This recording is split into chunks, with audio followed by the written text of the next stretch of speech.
అప్పుల బాధలు వెంటాడుతున్నాయా? అయితే 6 జేవిఆర్ వారి జాతిరత్నాలు ధరించండి. నమస్తే, వెల్కమ్ టు మనం టీవీ. యుద్ధ మేఘాలు కమ్ముకుంటున్నాయి. భారత్ పాకిస్తాన్ యుద్ధం మళ్ళీ రాబోతోందా?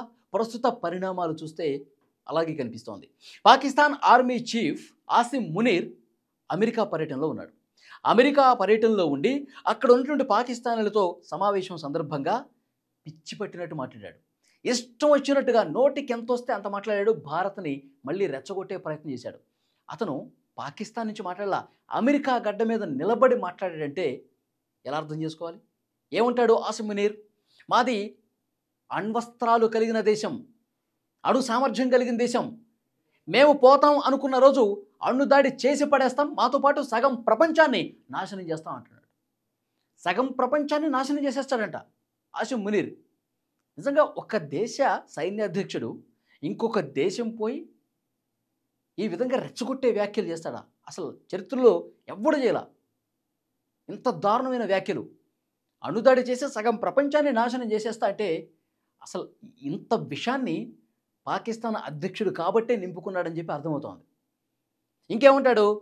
ఈ ఉద్రిక్తతల నేపథ్యంలో భారతదేశం ఒక డెసిషన్ తీసుకుంది. మీ అందరికీ గుర్తుండే ఉంటుంది. సింధు నదీ జలాల అమలును మనం నిలిపేశాం. అక్కడ మనం ప్రాజెక్టులు కట్టాలని నిర్ణయం తీసుకున్నాం. ఎందుకంటే ఒక్క చుక్క నీరు కూడా ఉగ్రవాదాన్ని పెంచి పోషించే పాకిస్తాన్ దేశానికి పంపించకూడదని చెప్పి మనం డెసిషన్ తీసుకున్నాం. ఆ గడ్డ మీద నుంచి ఏమంటాడంటే, సింధు నదీ జలాలు ఆపడం కోసం డ్యాములు కడుతుంది కదా భారతదేశం, కట్టనివ్వండి. కట్టిన తర్వాత మా దగ్గర మిసైల్స్ ఉన్నాయి, 10 మిసైళ్లు పంపించైనా సరే ఆ డ్యాముల్ని కూల్చిపడేస్తాం, ధ్వంసం చేసేస్తాం అని ఆసిమ్ మునీర్ మాట్లాడుతున్న పరిస్థితి. అంటే మొన్న జరిగిన ఆపరేషన్ సింధూర్తో తోక ముడిచి భయపడిపోయి కాళ్ల బేరానికి వచ్చినటువంటి పాకిస్తాన్, ఆ దేశ సైన్యాధ్యక్షుడు ఇప్పుడు అమెరికా పోయి ఇంత ధైర్యం ఎందుకు మాట్లాడుతూ ఉన్నాడు? అమెరికా పోయి మన దేశం మీద ఇష్టం వచ్చినట్టుగా రెచ్చగొట్టే విధంగా ఎందుకు మాట్లాడుతూ ఉన్నాడు? ఎలా మాట్లాడుతున్నాడు? ఏం చూసుకొని? డొనాల్డ్ ట్రంప్ అమెరికా అధ్యక్షుడు వెనకాల ఉన్నాడు కాబట్టి ఆ దేశాన్ని చూసుకొని ఆ ధైర్యంతో మాట్లాడుతూ ఉన్నాడు. ఎందుకంటే ఇప్పుడు డొనాల్డ్ ట్రంప్ కూడా మన మీద ఒక పిచ్చి ద్వేషంతో, అక్కసుతో, విద్వేషంతో రగిలిపోతున్నాడు కదా. 50% సుంకాలు వేశాడు కదా. భారతదేశం నేను చెప్పినట్టు వింటలేదు, భారతదేశం నా చెప్పు చేతుల్లో లేదు, భారతదేశాన్ని నేను నిలువరించాలనుకుంటున్నాను, నా వల్ల కావట్లేదు. కాబట్టే భారతదేశం నా మాట వింటలేదు కాబట్టే మళ్ళీ ఉద్రిక్తతలు రెచ్చగొడదాం, మళ్ళీ పాకిస్తాన్కి భారత్కి మధ్య యుద్ధం రావాలి, మళ్ళీ 2 దేశాలు నష్టపోవాలి, అవసరమైతే పాకిస్తాన్కి నేను సాయం చేస్తా.